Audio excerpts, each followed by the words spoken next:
تو آدمی بولے گا تولے گا کہ حساب دینا ہے اس کو،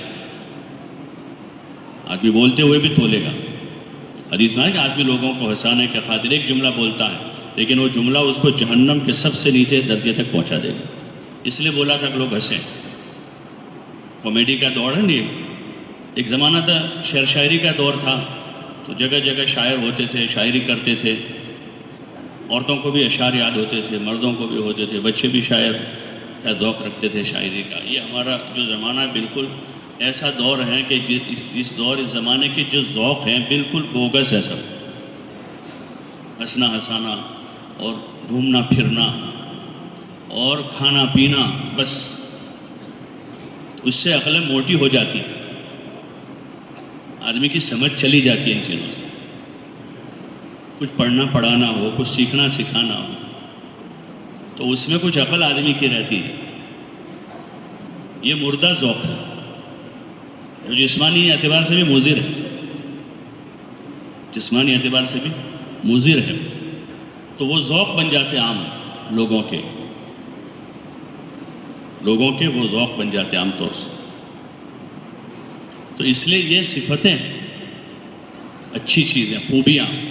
ایک مرتبہ حضرت مفتی شفیع صاحب رحمۃ اللہ علیہ سے کسی نے کہا کہ حضرت آپ تو فرماتے ہیں کہ دنیا میں مسلمان غالب رہیں گے، ایمان والے غالب رہیں گے، اور قرآن میں اللہ کہہ رہا ہے وہ تو، لیکن ہم تو دیکھتے ہیں کہ دنیا کے میں تو اور غیر قومیں غالب آ رہی ہیں، وہ ترقی کر رہے ہیں۔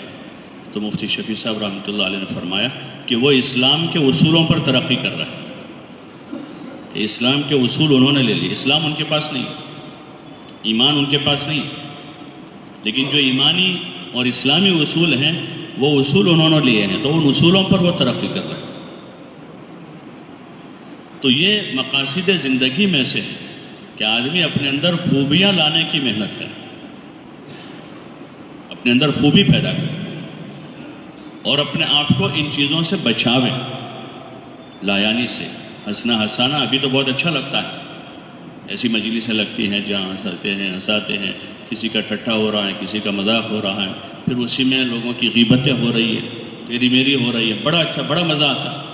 لیکن یہ مجلسیں بولے گی قیامت میں، سارا ریکارڈ ہے، آن ریکارڈ ہے، سارا قیامت کے دن نکلے گا کہ فلاں جگہ آدھا گھنٹہ، فلاں جگہ 1.5 گھنٹہ، فلاں جگہ 2 گھنٹے ہنسے تھے، ہنسائے تھے، کسی کا ٹھٹھا ہوا تھا، کسی کی مذاق ہوئی تھی، کسی پر الزام لگا تھا، کسی کی غیبت ہوئی تھی وہاں۔ یہ مجلس ہے کہ پوری کی پوری شہادت ہے، اور پھر اس کے حساب سے آدمی کو ملے گا۔ اس لیے حدیث شریف میں حضور علیہ السلام نے ایک موقع پر صحابہ کے درمیان میں صحابہ سے پوچھا من المفلس، مفلس کون ہے؟ تو صحابہ نے عرض کیا رسول اللہ من لا درہم لہ ولا دینار لہ، کہ جس کے پاس درہم دینار نہ ہو اور اس میں تو وہی شمار ہوتا ہے، وہی مفلس ہے۔ حضور علیہ السلام نے فرمایا کہ یہ مفلس نہیں ہے، میری امت کا مفلس وہ ہوگا کہ جو قیامت کے دن ڈھیر ساری نیکیاں لے کر آئے گا، پہاڑ کے برابر نیکیاں لائے، لیکن اس نے کسی کی غیبت کی ہوگی، کسی کی چغلی کی ہوگی، کسی پر الزام لگایا ہوگا، کسی کا مال کھایا ہوگا، تو قیامت کے دن یہ سب حق والے حاضر ہوں گے، سب حق والے آئیں گے، اور دربار خداوندی میں مقدمہ پیش ہوگا، اور وہاں انصاف کی ترازو قائم ہوگی۔ وَنَضَعُ الْمَوَازِينَ الْقِسْطَ لِيَوْمِ الْقِيَامَةِ، کہ آج انصاف کی ترازو قائم ہوگی، بنو آدم کے اعمال تولے جائیں گے، کہ انسانوں کے عملوں کو تولا جائے گا۔ ایک زمانے میں لوگ اشکال کرتے تھے، غیر مسلم لوگ، کہ عمل کیسے تولا جائے گا، شکوک شبہات پیدا کرتے تھے اس میں۔ قرآن کی آیت ہے یہ تو، اس میں شک نہیں ہو سکتا۔ وہ شبہ کرتے تھے بھائی لوہا تولا جاتا ہے، لکڑا تولا جاتا ہے، سونا تولا جاتا ہے، چاندی تولتے ہیں، اس کی ترازو ہوتی ہے، لیکن عمل کو کیسے تولا جائے گا؟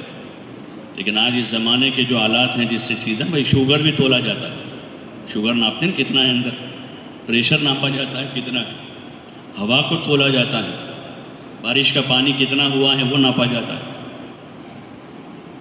تو اب واضح ہو گیا، بات صاف ہو گئی کہ عمل تولا جائے گا، اور سمجھ میں آنے لگا بنو آدم کا عمل تولا جائے گا قیامت، تو وہ انصاف کی ترازو قائم ہوگی وہاں پر پھر اللہ تعالیٰ انصاف قائم کر کے ان حق والوں کو دے گا کہ کسی کی غیبت کی تھی تو اس غیبت کے بدلے میں اس کے نیک اعمال دیے جائیں گے. چغلی ہوئی تھی تو اس کے بدلے میں دیا جائے گا، نیک عمل میں سے اس کو بدلہ دیا جائے گا. کسی پر ظلم ہوا تھا تو اس کو انصاف ملے گا، وہاں دیا جائے گا. کسی کا مال دبایا تھا تو اس کے بدلے میں دیا جائے گا اس کو. کسی کا حق ضائع ہوا تھا اس کا حق دیا جائے گا وہاں. اور پھر وہ آدمی جو ہے خالی ہاتھ کھڑا ہو جائے گا، اب اس کے پاس کچھ نہیں بچے. اور حق والے ابھی رہیں گے تو فرشتے بارگاہ خداوندی میں عرض کریں گے کہ یا اللہ یہ تو سارا اس کے تو نیکیاں ختم ہو گئی ہیں اور حق والے ابھی باقی ہیں. تو پھر اللہ تعالیٰ کی طرف سے ارشاد ہوگا یہ جو حق والے ہیں ان کے گناہ اس پر لاد دو، اس کے بدلے مائنس میں اس کے گناہ یہاں لا دو اور اس کو اوندھے منہ گھسیٹ کر جہنم میں ڈال دو. حضور نے فرمایا کہ میری امت کا مفلس یہ ہو.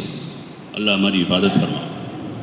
تو اس لیے یہاں جو محنت ہے وہ خوبیاں پیدا کرنے کی محنت ہے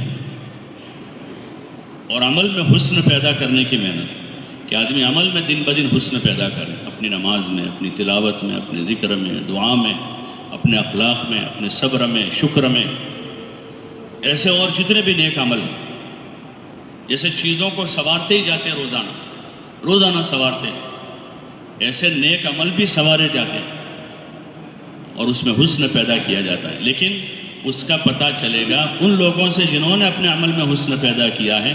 وہ پہلی جماعت صحابہ کی، پہلی جماعت کو جنہوں نے حضور صلی اللہ علیہ وسلم سے سیکھا اور اپنے عمل میں حسن پیدا کیا اور ان کے عمل کے حسن کی شہادت اللہ تعالیٰ نے دی اور حضور صلی اللہ علیہ وسلم نے شہادت دی.